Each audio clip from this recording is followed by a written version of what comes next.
Heyo, in this video we're going to go over some of the custom attributes and controls on this rig right here, the little Hellfire Skeleton. Just a quick preface, I understand my Maya UI looks a little bit different from yours probably. Yes, it is a little darker and some of the titles look a little bit more spacier and all that. Please do not panic. Everything I'm going to show you literally is just going to revolve around this channel box, the outliner, maybe some of this display layer, so you can definitely follow along if you are a beginner. Alright, so from the get-go, we're going to go from the ground up. I'm going to start with that main control right here. You have your standard transforms little attributes. I'm not going to play with those. It does have a global scale on this, which is awesome. And then you got two controllers right here that are off by default. I'm going to turn them on like so. And these are your offset little transforms. I'm not going to tell you how to animate and stuff, but those are afforded to you. There is a little control right there in the center, which actually is just the main control for this root joint. I'm going to turn on joints real quick. And some of y'all kind of understand where I'm coming at now, because as a game animator, it is extremely nice to have that freaking thing available to you. Say you have some looped animations and this isn't completely under your character, we can clean that stuff up. And that is freaking awesome. I'm going to go ahead and turn these bad boys off. Like so. Moving up this chain, we have this little skirt with a bunch of cloth attributes and stuff on it. These are just simple FK chains all the way down like so. You have one on each side as well. And we can control the space it's in, whether it's parent or world. That's completely up to you to animate. I'm not going to tell you how to live your life. Moving up right here, we have another control right here. This is mainly for that lower body. For this character, this is a skeleton, a bone. We know most bones don't really tend to bend. However, we did give it a little bit more organic features. As you can see, there is a mouth there, so why not also have a little control just to make some quick fixes as well. This is just ease of access for you. Moving up, we have a little housing for all of your clothing and other props that are associated with it. You'll see this little prop right here in the back. Have fun with that. Now, a little bit more complicated stuff. We have the mount system right here. You have your head and neck, just different pivots of where you can control that whole system. You have your whole jaw housing that has all of that. And then moving up this line right here, I'm going to go, you have your overall kind of mouth right here. This has your little lower jaw, like so. And then inside, this is your chin. Maybe you need to play around and inflate some stuff and do some cartoony things. That is completely up to you. And then once again, moving up again, we got the lower jaw, which moves right here, and then your upper jaw right up here. Now I'm going to kind of focus on this lower jaw because this is built in with a collision on that upper mouth, which is a very nice feature, which is provided by Zoo Tools. And you can see right here on this attribute, this little attribute right here is actually what's controlling everything. This is the top lip mover offset, and we can kind of control how much of that freaking offset happens every time it comes in proximity of it. And I just left it at 18. You can totally change it if you want to. Now I am going to go ahead and leave this up, and the reason being is because now we're going to play around with these lip controllers right here. You got your standard transform stuff, and if I start moving down the line, now we get a few more attributes. You got lip little rollers from the top and bottom. You see those teeth right there are moving, like so. Then you got your little corners. You can move them up and down, kind of blend in into whether a smile, a smirk, or stuff you want to do, and that is symmetrized to the other side. Then you got these other controllers, your zips. Now this is kind of common with some mouth controllers. You see how I can kind of peel that little lip deformation from each side right here. I can do that from the left and the right. I'm going to leave this right here in the middle because we can actually also edit this fall off. And we can make this fall off more granular, a little bit more open up. So now this freaking, whoop, wrong one. Let's go back to that lip. Now we can start playing around and make it look a little bit more bigger. Now you can see all that. So, a lot of options for you right there. Moving on down, got this inner and outer tangent. All that means is you see it starts to open up those outer kind of walls. Now, these are moving a set of controllers underneath. These are your tertiary controllers. I'm actually going to go ahead and turn them on because they are off by default, and you'll see why it starts to get a little bit more noisy in here. And you see these. Got a lot more options to kind of play with, like so, right there. as you're playing around with all that. And as a matter of fact, and then there's a global control right here. This is a look at, and allows you to really start playing around where you want to place those lips on that face of yours right there. Don't have to play with it if you don't want to. Completely up to you. Going back up, we were talking about those outer tangents and stuff that can play with the opening and closing of those corners, like so.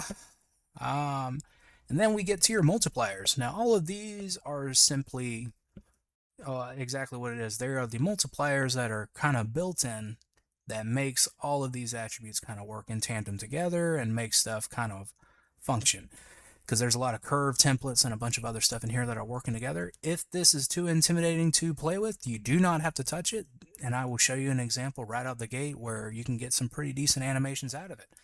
But starting from the top down, if you are interested in looking through it, you'll notice some of the naming actually matches some of these attributes right here. So you have your upper roll rotation multiplier. So once again, we have that roller rotation. Now we can multiply it a lot harder. So now I don't have to animate as hard just to get some very, very quick and more, you could say, a lot larger results from there. Because it literally is mathematically a multiplier. It will make the thing you're doing a lot bigger and belligerent. And then we'll go down to that upper roll and Z and Y. This is your translate. So if I go back to that lip roller right up here and I play around with that, the moment I play with this, you see how now you're pushing forward in Z, and then you can also push up in Y.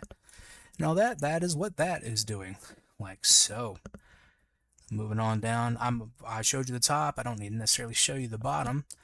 And then let's see real quick. You got your outer primary open and close. Let's do that right side. I'm already here. See how it starts pulling, like so. So these are the controller that's associated with this one. As you pull on back, like so, maybe you want to have it already in a preset position and you want to push back even harder. And once again, I'll show you an example of an animation that doesn't have these multipliers modified with the base stuff. But like I said, moving down this line, we're going to push up. Now, this is the upper control corner, like so. I'm going to actually manipulate this a little bit more.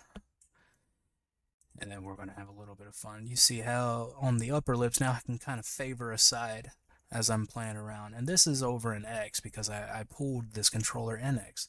Now say I wanted to pull it more a little bit in Y, like so.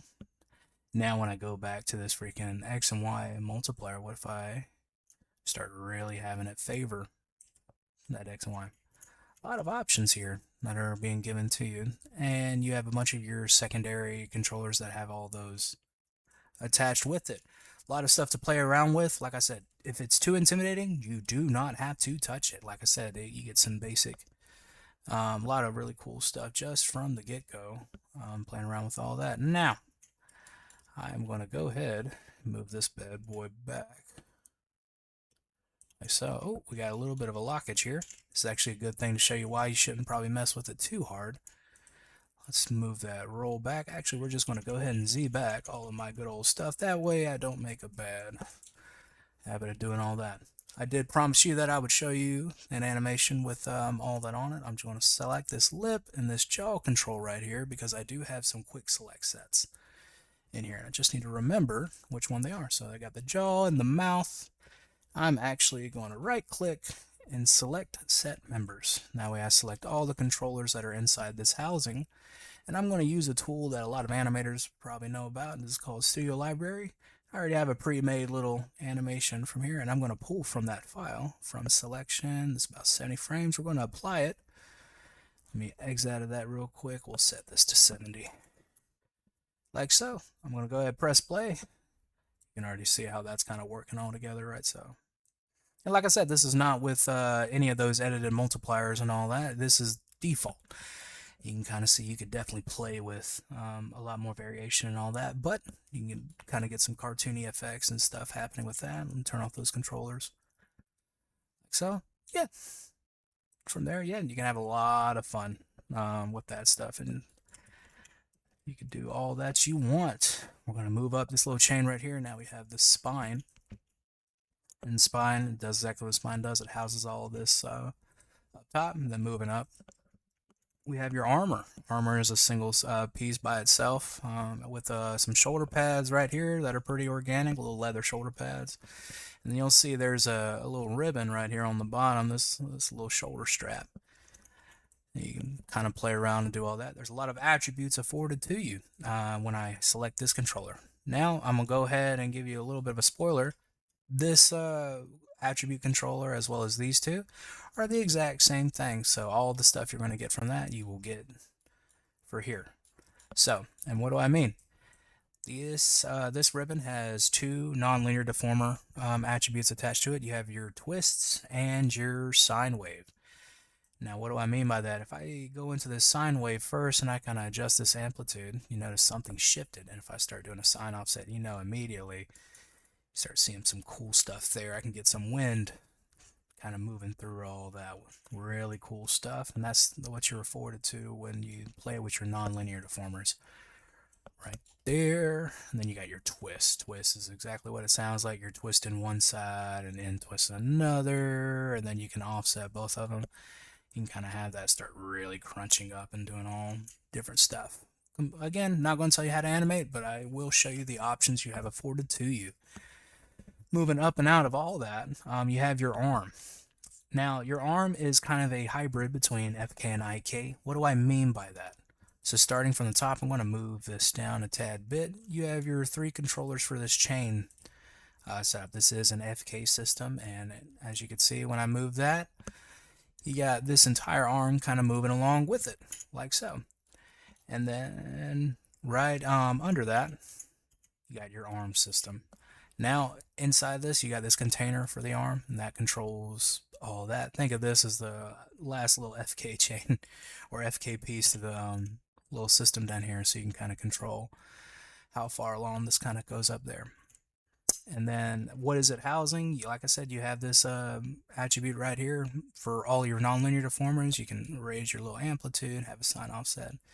And you get some pretty gnarly results just from the get-go from there. And I can play around with my twists and then do a little bit of an offset. You can get some really cool stuff from there as well. And then at your hand, when you select it, it is in IK mode. Like so, you can move that all around like that and get some really cool kind of stuff from the get-go, and you see everything's working as intended, like so. No matter where I put this arm, right here, you see you could still have all your attributes afforded to you. You can really get some cool stuff from that. So it's a hybrid between FK and IK, which means you're going to run into some maybe some complicated stuff down the road. You got to think of a way to animate it. And I'm not going to tell you how to animate. However, I can provide you an example of how I would probably approach something like this. And so I have a pre-made animation little file that I did a couple days ago. I turned off the cloth so you could see this a little bit better. I press play, just like so. Got this system kind of hunkering down, almost like a gauntlet, getting ready for action. Like so, you got that arm extended. Right there. And what all is going on? Freaking, you have this FK chain kind of controlling all of the kind of dynamics of moving around like so, and this arm is being housed inside of it, so of course the whole system's going to move. All I did was move this arm down and freaking show that weight of it locking in. Like so. Got my nice little nonlinear deformers kind of animating. For this, I did a lot of my sine stuff. It's kind of showing that energy transfer going down. And then from there, I just animated the overlap of all the FK change, the fingers and all the other stuff with the IK hand, which has a little bit of dynamics ran on it as well. So yeah, a little example of what you can probably do as well. Again, not telling you how to animate, but I will give you an example of something you could do for this. Hopefully it gave you a few ideas to work with.